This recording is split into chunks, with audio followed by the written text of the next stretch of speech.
Hello everyone. Sociology study platform में आप सभी लोगों का हार्दिक स्वागत है और सभी लोग क्लास को ज्वाइन करें। क्लास का टाइम हो चुका है, फटाफट आ जाएं क्लास में। और जितने लोग अभी आ चुके हैं सभी लोग इसको शेयर कर दें, लिंक को सभी लोग शेयर कर दें अपने भाई बंधुओं के साथ। व्हाट्सअप ग्रुप, आप टेलीग्राम ग्रुप, जितने ग्रुप हैं आपके सब में शेयर कर दें, जिससे सभी लोग क्लास में आ जाएँ, क्योंकि पार्टिसिपेट करने में ही आनंद आता है। और ये क्लास आपकी यूपी टीजीटी, पीजीटी और जीआईसी के लिए है। विषय है समाजशास्त्र। प्रैक्टिस सेट आपका 28 है, क्योंकि 27 प्रैक्टिस सेट डिस्कस हो चुके हैं। प्ले लिस्ट में जाकर के देख सकते हैं, यूपी टीजीटी पीजीटी के नाम से प्ले लिस्ट बनी हुई है। और जो लोग नए लोग हैं वो चैनल को सब्सक्राइब कर लें और बेल आइकन प्रेस कर लें, जिससे नेक्स्ट नोटिफिकेशन आप तक आसानी से पहुंच जाए। चलिए एक बार फिर से बोल देते हैं, लाइक सब्सक्राइब शेयर करना बिल्कुल ना भूलें। चलिए सभी लोग आ गए होंगे तो क्लास को स्टार्ट करते हैं। प्रश्न नंबर 541 यहाँ इसलिए रखा है क्योंकि 540 प्रश्न आपके डिस्कस हो चुके हैं, इसलिए हम सीक्वेंस से चल रहे हैं। 541 प्रश्न पूछ रहा है, धर्म जनता के लिए अफीम है। ये किसका कथन है? ए है कार्ल मार्क्स का, बी है मैक्स वेबर, सी है किंग्सले डेविस और डी आपका इमाइल दुर्खीम। धर्म जो है जनता के लिए अफीम है, ये किसने कहा था? तो इसका बहुत ही फेमस प्रश्न है। कार्ल मार्क्स साहब ने कहा था कि जनता के लिए अफीम है धर्म। और चलिए नेक्स्ट प्रश्न देखते हैं। 542 आपके सामने, संरचनावाद किससे संबंधित है? संरचनावाद जो है किससे संबंधित है? ए है स्पेंसर से, बी है मार्टन से, सी है लेवी स्ट्रॉक से और डी है पार्सन से। और 542 आपके सामने प्रश्न है, इसका आंसर बताएं क्या है 542 का? धर्म, बिल्कुल राइट आंसर। 542 का संरचनावाद किससे संबंधित है? तो ये संरचनावाद लेवी स्ट्रॉक से संबंधित है। सी राइट आंसर है इसका। लेवी स्ट्रॉक्स आपने दिया था संरचनावाद का प्रयोग। और नेक्स्ट प्रश्न है 543, रेंटियर वर्ग की अवधारणा किसने प्रतिपादित किया था? मार्क्स ने, बर्किल ने, स्पेंसर ने, पेरेटो ने। प्रश्न नंबर 543 आपके सामने है स्क्रीन पर। और इसका राइट आंसर बताएं, किसने दिया था रेंटियर वर्ग? पिछली क्लास में सेशन क्वेश्चन को रखा था हमने, इसलिए इसमें रखा है क्योंकि आप देखते हैं आप लोग की तैयारी कितनी है। फटाफट बताएं। बिल्कुल पेरेटो साहब हैं भाई, पेरेटो ने दिया था एंटी वर्ग की अवधारणा का प्रयोग, पेरेटो ने किया था, विल्फ्रेड पेरेटो ने। और आगे बढ़ते हैं 544 प्रश्न नंबर। पूछा है प्रदर्शनात्मक उपभोग एक उदाहरण है। ए है प्रकट प्रकार का, बी है अव्यक्त प्रकार का और सी है सुकार्य का और डी आपका दुष्कार्य का। प्रदर्शनात्मक उपभोग एक उदाहरण है, किसका उदाहरण है? ये आपके ABCD क्रम बाई दिया हुआ है। इसका आंसर बताएं। 544 आपके सामने प्रश्न है। और इसका राइट आंसर की बात करें, इसका बी आंसर हो जाएगा, अव्यक्तिक प्रकार का है प्रदर्शनात्मक प्रकार। और आगे देखते हैं 545 स्क्रीन पर।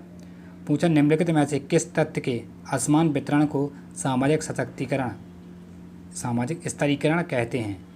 ए है शक्ति को, बी है प्रतिष्ठा को, सी है पुरस्कार को, डी है उपयुक्त सभी। किस तत्व को असमान वितरण को सामाजिक स्तरीकरण कहते हैं? प्रश्न नंबर 545 आपके सामने है। और इसका आंसर बताएं क्या है?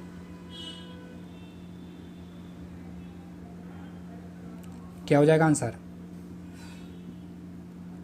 डी राइट आंसर है भाई। शक्ति को, प्रतिष्ठा को, पुरस्कार को ही तीनों कहते हैं सामाजिक स्तरीकरण का कारण।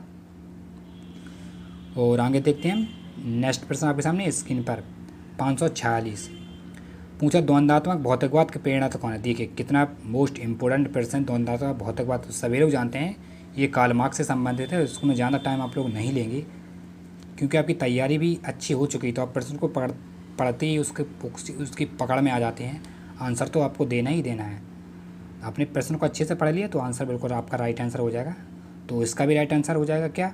546 का बी है, कार्ल मार्क्स हैं, इन्होंने दिया था, भौतिकवाद के जनक यही हैं। और हम आगे बढ़ते हैं 547 आपके सामने प्रश्न है, जाति व्यवस्था का मुख्य आधार क्या है? ए है संसरण, बी है अंतर्विवाह और सी आपका वर्ग व्यवस्था, डी है खान पान के प्रतिबद्ध। जाति व्यवस्था का जो मुख्य आधार क्या होता है?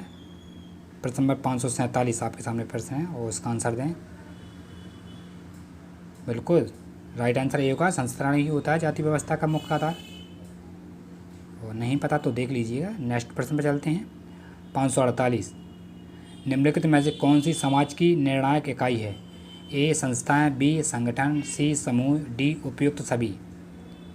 कौन सी समाज की निर्णायक इकाई है? सभी लोग कॉपी और पेन लेके बैठा करें क्योंकि प्रश्न का क्वेश्चन नंबर भी डालते जाएँ साथ में, और आप उसका आंसर भी दे जाएँ। आप अपने हिसाब से आंसर दें, फिर इसको चेक करें कौन सा आंसर हमारा कितना गलत हुआ है, तो स्कोर आपको पता पड़ जाता है कि कितना स्कोर आपका जा रहा है। ये बहुत ज़रूरी है। अपनी कॉपी पेन लेके हमेशा बैठा करें। कोई भी डिस्कस करा रहा हो, हमारी क्लास हो या किसी और सर की हो, कोई भी पढ़ा रहा हो, अगर प्रैक्टिस से स्टार्ट हो रहा है तो आपको कॉपी पेन लेके बैठना चाहिए, और कमेंट बॉक्स में भी बताएं साथ साथ में। चलिए, इसका आंसर आपने दे दिया है। 548 का राइट आंसर क्या है? बिल्कुल डी, उपयुक्त सभी है। संस्थाएं, संगठन और समूह ही होता है समाज की निर्णायक इकाई, तीनों हैं। और हम आगे देखते हैं। लाइक करना ना भूलें सभी लोग, लाइक ज़रूर कर दें, लाइक की संख्या बहुत कम है आपकी। प्रश्न नंबर 549, यदि उच्च सामाजिक परिस्थिति समूह की कन्या का विवाह निम्न सामाजिक परिस्थिति समूह के व्यक्ति से करा दिया जाए तो इस किस प्रकार का विवाह कहलाएगा? ए है अंतर विवाह, बी है अधिमान्य विवाह, सी है अनमोल विवाह, डी है प्रतिलोम विवाह। यदि हम उच्च कुल की स्त्री को देखें और निम्न कुल का लड़का है तो इस प्रकार के विवाह को क्या कहते हैं? 549 का राइट आंसर हो जाएगा डी, प्रतिलोम विवाह कहेंगे, क्योंकि कन्या जो है उच्च कुल की है और लड़का है निम्न कुल का है।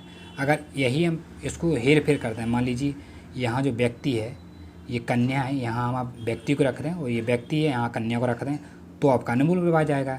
अभी तो क्वेश्चन के हिसाब से आपका प्रतिलोम विवाह ही जाएगा। अगर इसको थोड़ा चेंज कर दें तो आपका अनमोल विवाह हो जाएगा। लड़की को स्थान पर लड़का बैठा दें, लड़का के स्थान पर लड़की को।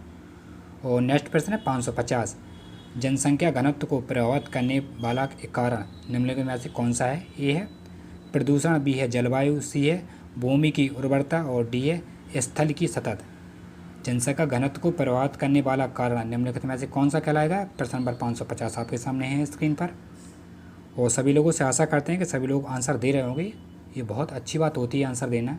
आपका गलत हो या सही हो उससे आपको माइंड नहीं करना, आप अपना 100% दें। जितनी आपकी तैयारी है पूरा तैयारी झोंक दें क्लास में, फिर देखिए रिजल्ट को कहाँ जाता है।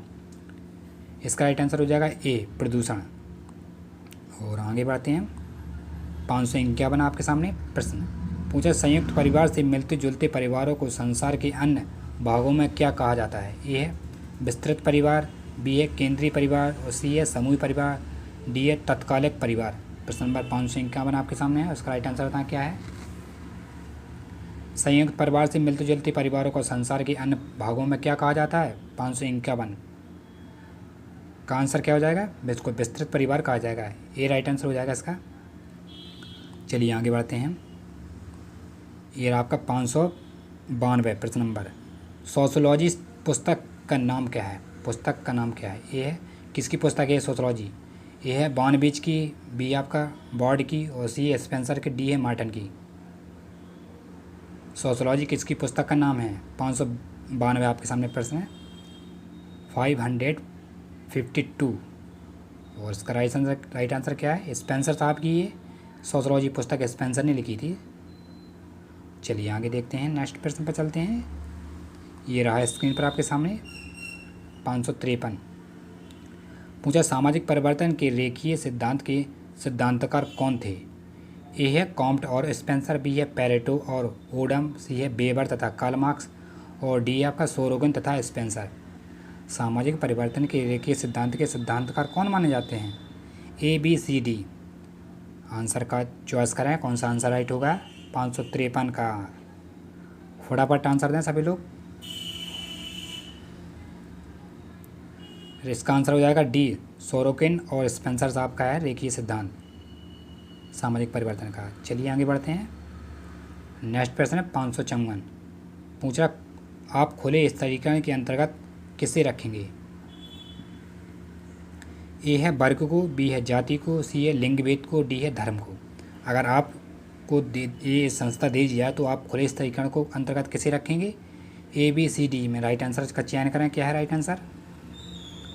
बिल्कुल आपका राइट आंसर बहुत सही है। आपकी तैयारी काफ़ी अच्छी हो चुकी है। इसको आप वर्ग को ही रखेंगे क्योंकि वर्ग जो होता है वो खुला स्तरीकरण होता है, जबकि जाति, लिंग भेद और धर्म ये आपके बंद स्तरीकरण होते हैं, लेकिन वर्ग जो है खुला होता है। वर्ग कैसे खुला होता है?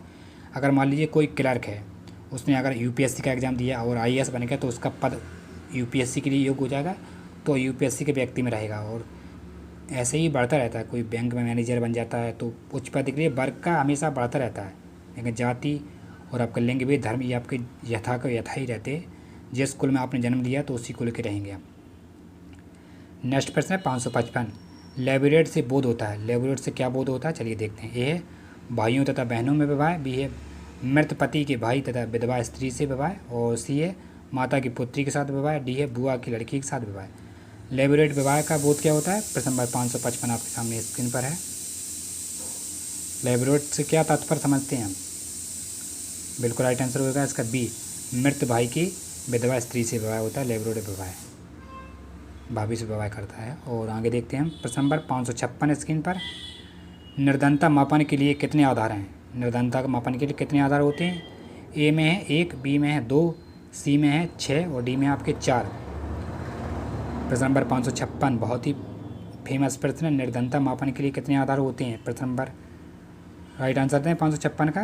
बिल्कुल राइट आंसर है इसका 2 आधार होते हैं। निर्धनता सापेक्षित और निरपेक्षित होते हैं, याद कर लेना, सापेक्षित और निरपेक्षित होते हैं। चलिए नेक्स्ट प्रश्न आ गया 557। एक वयस्क अपराधी एक बाल अपराधी में भेद करने का क्या आधार होता है? ए है महाअपराध, बी है दुराचार और सी है आयु और डी आपका गिरफ्तारी प्रवाह है।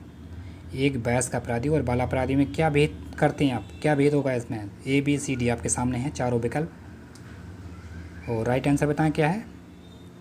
बिल्कुल अगर हम भेद की बात करें तो आपका आयु जाएगा, क्योंकि आयु वयस्क अपराध होता है उसकी आयु अच्छी होती है, और बाल अपराध की वह बच्चा भी हो सकता है, तो आपका आयु में फ़र्क होता है। तो चलिए आगे बढ़ते हैं, नेक्स्ट प्रश्न में चलते हैं। 558 स्क्रीन पर आपके सामने पूछा समाज में शासक वर्ग की अवधारणा किसने विकसित की है? ए है पेरेटो, बी है जी मोस्का और सी रॉबर्ट मिल्स और डी आपका बोगार्ट्स। समाज में शासक वर्ग की अवधारणा किसने विकसित की थी? 558 आपके सामने प्रश्न है और उसका आंसर दें क्या है। सभी लोग आंसर दें 558 का। बिल्कुल राइट आंसर है जी मोस्का, बी राइट आंसर हो इसका, जी मोस्का ने दिया था। चलिए आगे देखते हैं प्रश्न नंबर 559 आपके सामने। उस वर्ष को चिन्हित करें जिसमें समेकित ग्रामीण विकास कार्यक्रम को अमल में लाया गया था। ए है 1988 वर्ष में, बी है 1987 वर्ष में और सी आपका 1985 वर्ष में, डी है 1981 वर्ष में। जिसमें समेकित ग्रामीण विकास कार्यक्रम को अमल में लाया गया था, किस वर्ष में लाया गया था अमल में? 559 ये लगाया था 1981 में, डी राइट आंसर हो जाएगा इसका। नहीं ये पता तो देख लीजिएगा, डी राइट आंसर है। चलिए नेक्स्ट प्रश्न है 560, इस सेशन का ये लास्ट प्रश्न रहेगा। पूछा निम्न में से किस अवस्था में सामाजिकरण होता है? ए है बाल्यावस्था में, बी है युवावस्था में, सी है जीवन पर्यंत और डी है विभिन्न अंतरालों पर। किस अवस्था में सामाजिकरण होता है? बिल्कुल राइट आंसर है इसका सी, क्योंकि सामाजिकरण सोशलाइजेशन होता है व्यक्ति के जन्म से लेकर के मृत्यु प्रांत तक चलता रहता है। जीवन पर्यंत व्यक्ति कुछ ना कुछ सीखता रहता है, इसलिए आपका सी राइट आंसर जाएगा।